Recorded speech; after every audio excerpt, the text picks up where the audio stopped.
Hello students, welcome back to our channel learning platform.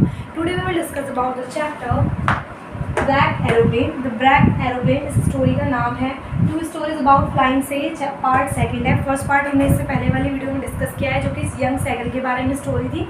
इसके second part जो कि last part है इस चैप्टर का, द ब्लैक एरोप्लेन. आज हम इस स्टोरी के बारे में डिस्कस करेंगे कि जो राइटर्स हैं फ्रेडरिक फॉरेस्ट हाइट वो किस तरीके से मतलब अपनी इस जर्नी को एक्सप्लेन करते हैं. उस रात क्या हुआ था, सब कुछ क्या था, हम इस स्टोरी में डिस्कस करेंगे. ठीक है. तो फर्स्टली जो उनके एरोप्लेन का नाम था वो था डकोटा, जो कि एक ओल्ड एरोप्लेन था उनका खुद का पर्सनली. ठीक है. उनकी जो जर्नी थी वो स्टार्ट हुई थी इंग्लैंड से. और कहाँ की? England to France. ठीक है. उन्हें कहाँ जाना था? इंग्लैंड से फ्रांस जाना था. तो ये स्टोरी बहुत अच्छी स्टोरी है, मतलब एक इंटरेस्टिंग अपने करेज को लेके कि हमें अब किस तरीके से कोई भी सिचुएशन हो अपनी हिम्मत को, अपने करेज को कम नहीं करना चाहिए, अपने कॉन्फिडेंस को कम नहीं करना चाहिए. हमें ये नहीं सोचना चाहिए कि हम ये नहीं कर सकते. जैसे आप एग्ज़ाम देते हो, आप सोचते हो कि हम नहीं दे पाएंगे, मैथ्स बहुत डिफिकल्ट है या साइंस बहुत डिफिकल्ट है, लेकिन अगर आपके अंदर वही थोड़ा सा कॉन्फिडेंस होता है तो आप इस चीज़ को बहुत आसानी से कर लेते हो. अगर आप ये सोचो कि मैं कर सकता हूँ तो आप कर लोगे डेफिनेटली. ठीक है.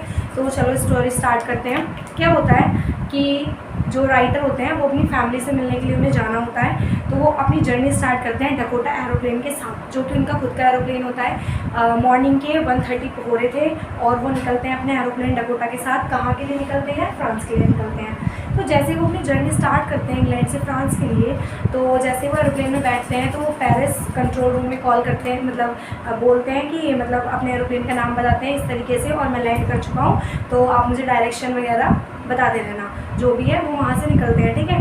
तो जो पेरिस का कंट्रोल रूम होता है वो उनको डायरेक्ट करता रहता है कि ऐसे जाना है, ये करना है, वो करना है, वो और रेडियो वगैरह चला के वो अपना एंजॉय करके अच्छे से जाते हैं. बहुत खुश होते हैं.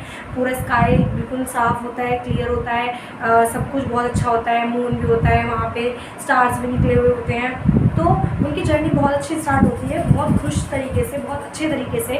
तो उन्हें लगता है कि अब वो फटाफट अपनी फैमिली के पास जाएंगे, एंजॉय करेंगे अपने हॉलीडेज़ को, और वहाँ पे अपनी मम्मी के हाथ का, अपनी मदर के हाथ का खाना खाएंगे फैमिली के साथ बैठ के. तो वो बहुत जल्दी उन्हें होती है कि मैं किसी तरीके से बस पहुँच जाऊँ कुछ भी करके. तो जब वो जा ही रहे होते हैं, रास्ते में होता क्या है, चलते रहते हैं. जैसे वो अपने डायरेक्शंस को चेंज करते हैं, पेरिस की तरफ को निकलते हैं. जो जैसे वो पेरिस के पास पहुँचते हैं तो देखते क्या है कि सामने से एकदम बहुत, मतलब ये मान लो ब्लैक क्लाउड्स ने उनको घेर लिया हो. ऐसा लगा कि सामने से एकदम, अब वो समझ गए कि यहाँ पे मतलब जो है वेदर जो है वो नॉर्मल नहीं है. ठीक है.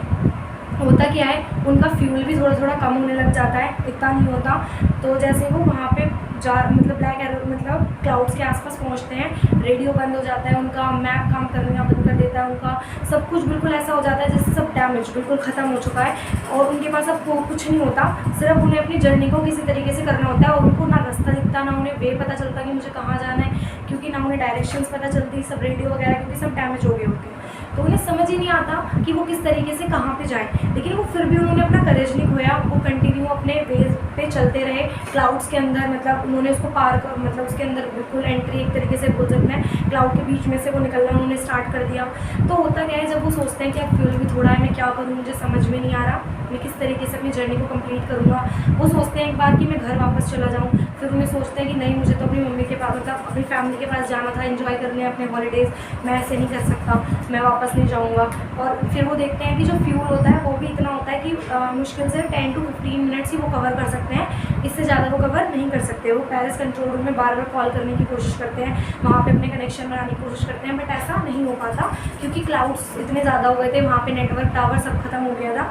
वो वहाँ पे किसी से भी कांटेक्ट नहीं कर पा रहे थे जो राइटर होते हैं. लेकिन सोचो, उन्होंने इतना सब कुछ होने में उनको घबराया नहीं, उन्होंने अपनी हिम्मत नहीं हारी बिल्कुल भी.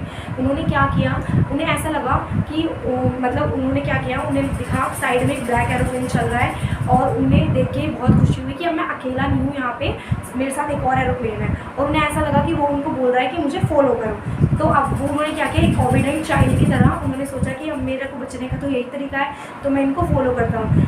तो वो उस एरोप्लेन को, ब्लैक एरोप्लेन जो कि जिसमें ना लाइट्स होती हैं ना कुछ दिखता, उन्हें वो कुछ नहीं दिखता, उन्हें सिर्फ इतना दिखता है कि एक ब्लैक एरोप्लेन है. ठीक है. वो उसको फॉलो करते रहते हैं, करते हुए जैसे ही वो फॉलो करते हैं थोड़ी टाइम बाद, मतलब थोड़ी सी दूरी पे चलते ही उन्हें 2 टावर्स दिखते हैं लाइट वाले, वो देखते हैं और वो मतलब उन्हें खुशी होती है कि ये तो एयरपोर्ट आ गया, मैं पेरिस एयरपोर्ट पे आ गया हूँ मतलब, ठीक है। उन्हें बहुत ज़्यादा खुशी होती है देख के। जैसे वो लैंड करते हैं वो उस इंसान को थैंक यू बोलने जाते हैं जिसने उनको वे दिखाया, ठीक है। जैसे वो जाते हैं उनको थैंक यू बोलने के लिए, लेकिन वहाँ उनके आसपास नियर बाय कोई एरोप्लेन नहीं होता, कोई इंसान नहीं होता जिसको वो थैंक यू बोल सके। तो फटाफट वो कंट्रोल रूम जाते हैं, उस लेडी से बात करते हैं और बोलते हैं कंट्रोल रूम में जो लेडी है कि मेरे साथ जो एरोप्लेन था मुझे उसके एजेंट से उससे बात करनी है, उसके पायलट से मुझे उन्हें थैंक यू बोलना है। वो लेडी उनको एकदम ऐसे शॉकली देखती है और वो हंसती है एकदम से कि किसको देख रहा है, आपके साथ तो कोई भी नहीं था, आप इस टाइम पे, इस मौसम में, इस वे पे सिर्फ आप ही ऐसे थे जिसका एरोप्लेन था, जिसे मैं अपने रडार से देख पा रही थी, सिर्फ वो आप ही थे और कोई एरोप्लेन था ही नहीं। तो राइटर सोचते हैं कि कोई नहीं था, तो मुझे वो एरोप्लेन दिखा, उस एरोप्लेन ने मुझे रूट बताया, उसने मुझे यहाँ तक लैंड करवाया। तो वो क्वेश्चन मार्क रह गया राइटर के माइंड में कि आखिर वो था कौन, वो ब्लैक एरोप्लेन कौन सा था जिसने मेरे को यहाँ पे लैंड कराया है। वो इसी क्वेश्चन मार्क के साथ स्टोरी खत्म होती है। ये राइटर के मन में क्वेश्चन रह जाता है कि आखिर वो क्या था। तो वो क्या था, वो उनकी हिम्मत, वो उनका कॉन्फिडेंस, वो उनका करेज और वो उनकी इमेजिनेशन थी। सबसे इम्पॉर्टेंट वो उनकी इमेजिनेशन थी, जिसको उन्हें ऐसा लगता है कि इस मतलब वो उसको अपने मन में सोचते हैं, उस इमेजिनेशन करते हैं कि मेरे साथ कोई ब्लैक एरोप्लेन चल रहा है, पर वास्तविकता में कोई एरोप्लेन नहीं होता। रियलिटी वहाँ ये थी कि सिर्फ ब्लैक क्लाउड्स होते हैं और उन्होंने उन्हीं को फॉलो किया था। कोई वहाँ पे एरोप्लेन नहीं था, कुछ नहीं था, क्योंकि मौसम बहुत ख़राब था। सिर्फ उनका एरोप्लेन जो था उस टाइम पे वहाँ प्रेजेंट था और किसी का एरोप्लेन वहाँ नहीं था। तो वो उनकी इमेजिनेशन थी और उनका करेज कि मैं यहाँ से पार हो जाऊँगा, मैं वहाँ तक अपनी डेस्टिनी तक पहुँच पाऊँगा बहुत ईजी तरीके से। तो इससे हमें एक तरीके से मोरल मिल सकता है इस स्टोरी से कि कोई भी सिचुएशन हो, हमें अपना करेज नहीं खोना चाहिए, अपना कॉन्फिडेंस लेवल डाउन नहीं करना चाहिए, क्योंकि अगर हमारा कॉन्फिडेंस डाउन हो गया तो हम शायद कुछ भी नहीं कर सकते। आप ये स्टोरी भी नहीं समझ सकते अगर आपका कॉन्फिडेंस कम हो गया तो, कि हम इंग्लिश नहीं पढ़ सकते। अब मैं हिंदी में क्यों आपको ये डिस्कस करती हूँ, मैं इसी वजह से, क्योंकि हिंदी हमारी एक नेटिव लैंग्वेज है। आपको उससे बहुत ईजीली समझ आ जाएगा स्टोरी कि हाँ, फिर आपको कोई डिफिकल्ट नहीं लगेगा, आपको नहीं लगेगा कि इंग्लिश में बड़बड़ हो रही है। हिंदी में आप चीज़ें आसानी से समझ पाते हो और आपको अगर टेंस वगैरह आते हैं तो आप इंग्लिश बहुत ईजी से बना सकते हो क्वेश्चन आंसर्स की। इंग्लिश कोई इतना डिफिकल्ट सब्जेक्ट नहीं है, आसान ही है, बस थोड़ी सी करेज मत खो और कॉन्फिडेंस अपना हमेशा अच्छा रखो, ठीक है। तो इसी के साथ चैप्टर खत्म होता है। क्वेश्चन मार्क रह गया राइटर के दिमाग में, माइंड में, कि वो कौन एरोप्लेन था, ठीक है। तो होपफुली आपको स्टोरी समझ आई होगी। अच्छी लगे तो लाइक शेयर सब्सक्राइब जरूर करना और थैंक यू सो मच।